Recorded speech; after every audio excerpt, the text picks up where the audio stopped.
Hi guys, we continue Bala case. ബാലയ്ക്കുള്ള ഒരു സത്യസന്ധത ഇല്ലായ്മ എന്ന് തന്നെയാണ് ബാല എന്ന് പറയുന്ന ഒരു നടനെ പറ്റി എനിക്ക് പറയാൻ. നിയമവിരുദ്ധമായ കാര്യങ്ങൾ ബാല ചെയ്യുന്നുണ്ട് എന്നത് ഒരു തോക്കുമായി ഇഷ്യൂവായിട്ട് ബന്ധപ്പെട്ട് ഒരുപാട് കേസ് ബാലയ്ക്കെതിരെ നടപടിയാകുന്ന ഒരു സമയമാണ്. തോക്ക് ഇഷ്യൂവിൽ ഇപ്പോൾ ഒരു പ്രധാന തെളിവുമായി ഒരു വ്യക്തി നമ്മുടെ മുന്നിൽ വന്ന് പറയുന്നുണ്ട്, ബാലയ്ക്ക് തോക്കുണ്ട്, ഒന്നല്ല 2 തോക്കാണ് ബാലയ്ക്കുള്ളത് എന്നതാണ് അദ്ദേഹം പരാമർശിച്ചത്. നിയമമാണ്, ഇവിടുത്തെ മീഡിയയാണ്. അപ്പോൾ ഈ ഒരു ചോദ്യം എന്തുകൊണ്ട് വരുന്നു? ബാലയ്ക്കെതിരെ ഈ ഒരു ചോദ്യം പിന്നീടും ആവർത്തനപരമായ രീതിയിൽ വന്നുകൊണ്ടിരിക്കുന്ന അലിഗേഷൻസിന് ഒരു അവസാനം വേണ്ടേ? അപ്പോൾ ആ അവസാനത്തിന് വേണ്ടിയായിരിക്കും ഇദ്ദേഹം ഈ മറുപടിയായി വന്നിരിക്കുന്നത്. അതാണ് നമ്മുടെ തോക്ക്. നിങ്ങൾക്ക് എല്ലാവർക്കും സംശയമുണ്ടോ? ബാലരയിൽ തോക്കുണ്ടോ? ബാലരയിൽ തോക്കുണ്ട്, 2 തോക്കുണ്ട്. അത് ഒന്ന് ഇറങ്ങണാണ്, സാധാരണ ചെറുത്, മറ്റേത് ഒറിജിനൽ തോക്കുണ്ട്. ഈ തോക്ക് ഇദ്ദേഹം എപ്പോഴും കയ്യിൽ കൊണ്ടു നടക്കാറുണ്ട്. ഇദ്ദേഹത്തിന്റെ കയ്യിൽ എപ്പോഴും ഒരു ബാഗ് ഉണ്ടാവും. ചിലപ്പോൾ ഈ ബാഗ് ഇട്ട് വെക്കുന്നത്, ഇപ്പൊ ഞാൻ പറഞ്ഞില്ലേ, ഗോകുലിനെ വെച്ചിട്ട് ഇയാൾ വീഡിയോ ചെയ്യുന്നതും എലിസബത്തിനെ വെച്ച് വീഡിയോ ചെയ്യുന്നതും ഈ വീഡിയോ ചെയ്യുന്ന ആർക്കും അറിയില്ല. നാളെ പ്രതികളാവുന്നത് ഇവരായിരിക്കും. ഇദ്ദേഹം ഒന്നും പറയില്ല, വേറൊരാളെ വെച്ച് ചെയ്യും. കാരണം ഇദ്ദേഹത്തിന് മറ്റൊരാളുടെ അടുത്ത് കെഞ്ചാനോ ഇതിനെല്ലാത്തിനും ഭയങ്കര ബുദ്ധിമുട്ടാണ്.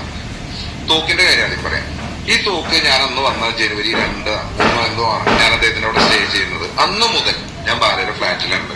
ബാലയ്ക്ക് ഏതോ ഒരു എന്താ പറയുക, ഏഷ്യനെറ്റിന്റെയോ മഴവിൽ മനോരമയുടെയോ എന്തിന്റെ ഒരു പ്രോഗ്രാമിനോടനുബന്ധിച്ചിട്ട് തിരുവനന്തപുരത്ത് പോകേണ്ട ഒരു ആവശ്യം ഉണ്ടായപ്പോ എന്നോട് ഫ്ലാറ്റ് ഒന്ന് നോക്കാമോ ലിജേഷ്? അപ്പൊ ഞാൻ പറഞ്ഞു, ഞാനിവിടെ സാറില്ലാതെ എങ്ങനെയാണെന്ന് ചോദിച്ചപ്പോ അദ്ദേഹം എന്നോട് പറഞ്ഞത്, ലിജേഷ് ഇവിടെ ഇരുന്നാൽ മതി, ഫുഡിന് ഇവിടെ എല്ലാം വേലക്കാർ കാര്യങ്ങളൊക്കെ ഉണ്ട്, ഫുഡ് കാര്യങ്ങളെല്ലാം കിട്ടും, ജസ്റ്റ് നീ ഇവിടെ നിന്നാൽ മതി, പിന്നെ വിശ്വസിച്ച് ഏൽപ്പിച്ചിട്ട് പോകാനാണെന്ന് പറഞ്ഞ് ഇദ്ദേഹം അന്ന് ആ പ്രോഗ്രാമിന് കാര്യങ്ങൾക്കെല്ലാം പോയിട്ട് ഇദ്ദേഹം രാത്രി വന്നു. അങ്ങനെയാണ് വന്നത്. അപ്പൊ ഈ തോക്കുമായിട്ട് ഞാൻ ഇദ്ദേഹത്തിന്റെ ബെൻസുബത്തൊക്കെ പല വീഡിയോയിലും പറയുന്ന ഗസ്റ്റ് ഹൗസ് നമ്മുടെ ഇവിടെ എടപ്പള്ളി ചെങ്ങമ്പഴ നഗരക്ക് എത്തുന്നതിനൊക്കെ മുമ്പ് ഉള്ളൊരു സ്ഥലമാണ്. ആ ലേഡി അവിടെ കുറച്ച് ലേഡീസ് കാര്യങ്ങളൊക്കെ ഉണ്ടായിരുന്നു. അവിടെയൊക്കെ ബാല പോയിട്ടുണ്ട്. അവരെല്ലാവരെയും തോക്ക് കണ്ടിട്ടുണ്ട്. ഓക്കെ. പിന്നെ ബാലയുടെ തോക്ക് കണ്ട കുറെ വ്യക്തികൾ, കുറെ സിനിമാ താരങ്ങൾ ബാലയുടെ തോക്ക് കണ്ടിട്ടുണ്ട്. ബാലയുടെ വീട്ടിലെ ഇന്റർവ്യൂന്ന് വരുന്ന ആറാട്ടണ്ണൻ, സീക്കാട്ടണ്ണൻ അങ്ങനെ ഉൾപ്പെടെയുള്ള നിരവധി പ്രമുഖ ചാനലുകൾ ഉൾപ്പെടെയുള്ളവർ അവരും ഇതിൽ കണ്ടവരാണ്. ഈ ആങ്കർ കൂടെ ഉണ്ടായിരുന്ന കുറച്ച് ആങ്കേഴ്സും അവരുടെ ക്രൂ എല്ലാം ഈ തോക്ക് പിടിച്ചു നോക്കിയിട്ടുണ്ട്. അപ്പൊ ഒരു തോക്കൊക്കെ ഷൂട്ട് ചെയ്തു. അപ്പൊ ഒറിജിനൽ തോക്കല്ല, നമ്മുടെ എയർഗൺ പോലത്തെ ഇതുകൊണ്ട് നമ്മള് എന്താ പറയാ ബീറും കുപ്പിയുമ്പോൾ ഷൂട്ട് ചെയ്തു. അപ്പൊ മറ്റേ തോക്ക് ചോദിച്ചപ്പോ ബാല ആർക്കും കൊടുത്തില്ല. കാരണം അത് പൊട്ടും എന്നാണ് ബാല പറഞ്ഞത്.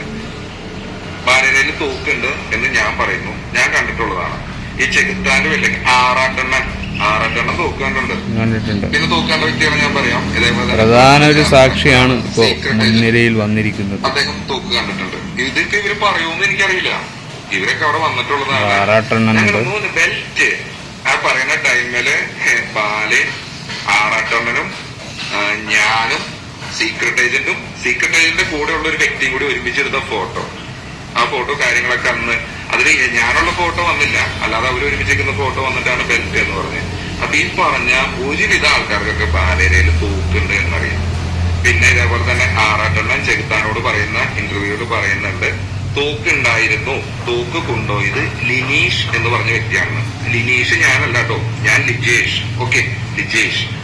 അപ്പൊ ലിനീഷാണ് ഈ തോക്ക് കൊണ്ടുപോയിട്ടുള്ളത്. അപ്പൊ ബാല തോക്ക് മാറ്റിയെന്ന് നമുക്ക് ഉറപ്പാണ്. ഇപ്പൊ അതിന്റെ കേസ് കാര്യങ്ങളൊക്കെ നടക്കുന്നു എന്ന് എനിക്കറിയാം.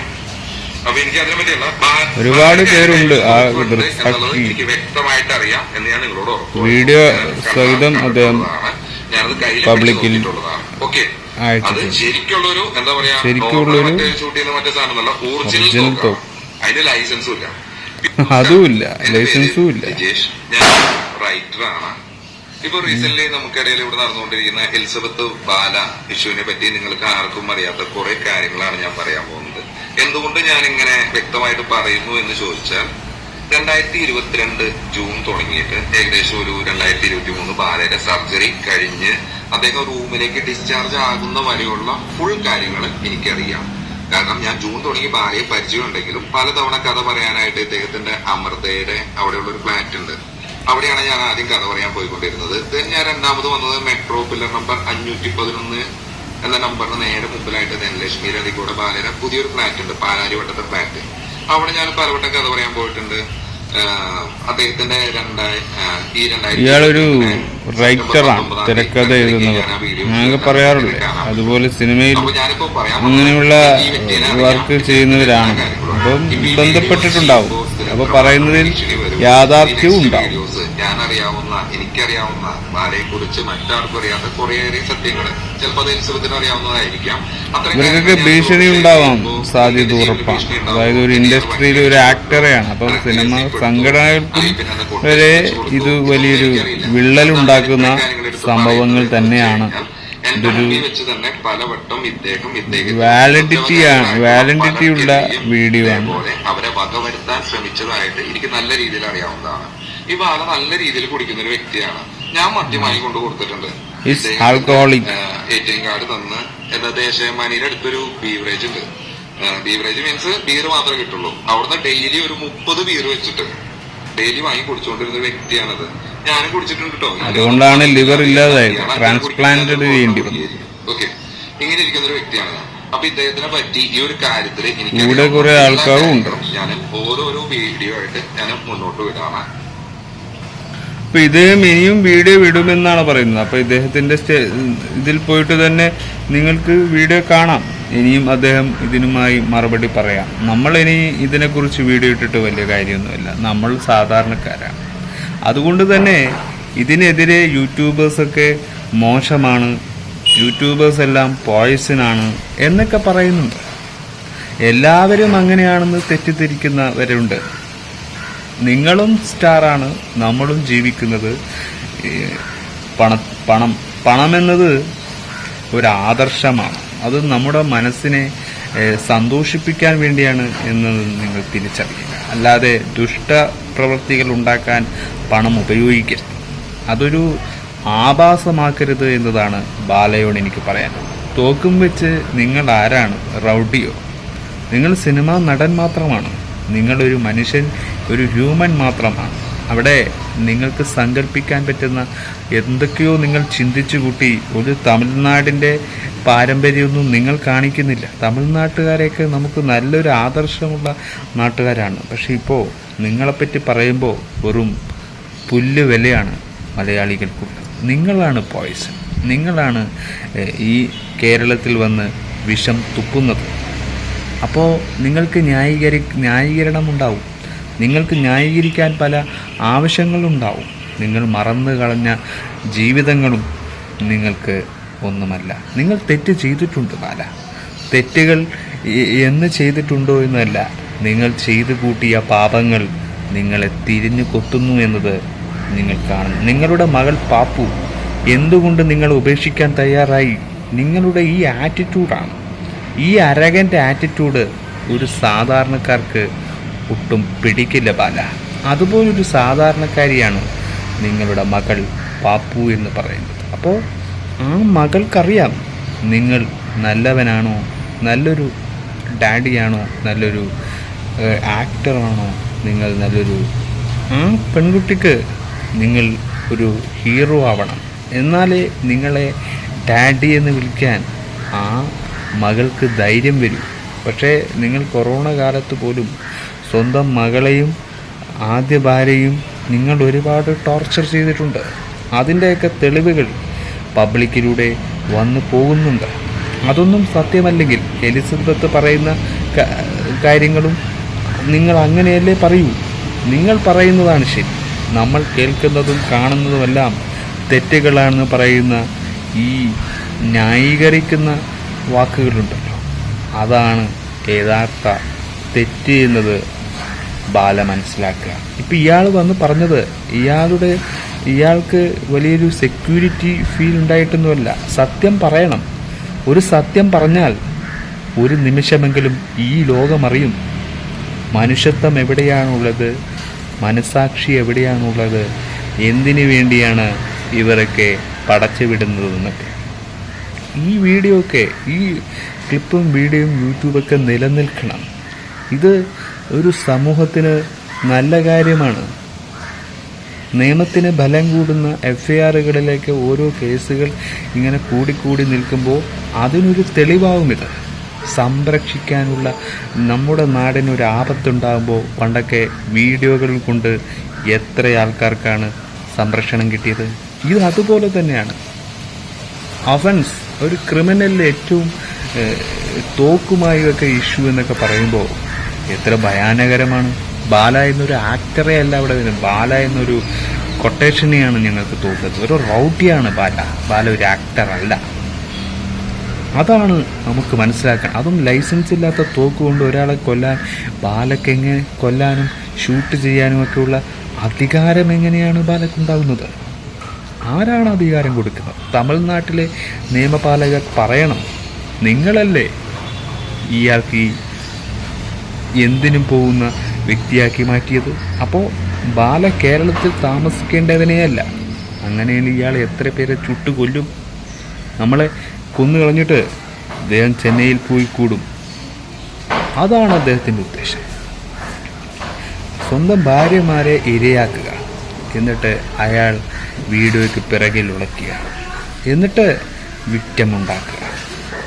ഇതൊക്കെ വേണമായിരുന്നു ബാല എന്ന് പറയുന്നൊരു നടനെ ജനങ്ങൾ അംഗീകരിച്ചു നിന്ന് വളരെ താഴെയാണ് ബാലയുടെ ഇന്നത്തെ വില. അതുകൊണ്ട് ബാല എന്ന് പറയുന്നൊരു ആക്ടറുടെ സിറ്റുവേഷന് അനുസരിച്ച പ്രവൃത്തിയല്ല ബാല ചെയ്യുന്നത്. ഇത് വലിയൊരു തെറ്റാണ് ബാല. നിങ്ങൾ ചെയ്യുന്ന ഈ കർമ്മം നിങ്ങൾക്കെതിരെ തന്നെ തിരിഞ്ഞു വരുമെന്നത് ഒരു യാഥാർത്ഥ്യമാണ്. അത് നിങ്ങൾ കാണുന്നില്ല, കേൾക്കുന്നില്ല. പക്ഷേ പബ്ലിക് സമൂഹം ഇതുപോലുള്ള തെറ്റുകൾ കാണുന്നു, കേൾക്കുന്നു. ശരികളാണെങ്കിൽ ആ ശരികൾക്കൊപ്പം നിൽക്കുന്നു എന്നത് പരസ്യമായ ഒരു സത്യം തന്നെയാണ്. സത്യം വിളിച്ചു പറയണം, ലോകം കേൾക്കുന്നത്ര വിളിച്ചു പറയണം. അങ്ങനെയാണെങ്കിൽ ഇത് ഇന്നലെയാണ് അദ്ദേഹം ഇട്ടെന്ന് തോന്നുന്നു. ഇന്നലെ തന്നെ എനിക്ക് വീഡിയോ ചെയ്യാൻ പറ്റിയില്ല, പലരും വീഡിയോ ഇട്ടിരുന്നു. അപ്പോൾ ഞാൻ ഇന്നലെയാണ് ബാലയുടെ കേസ് നോക്കിയതും പറഞ്ഞതും. അപ്പം നമുക്കൊരു പ്രൂഫ് തന്നെയായി. അപ്പോൾ ബാലക്കിനി കോടതിയിൽ ഫൈറ്റ് ചെയ്യാൻ ഇത്തിരി ഉരുകും.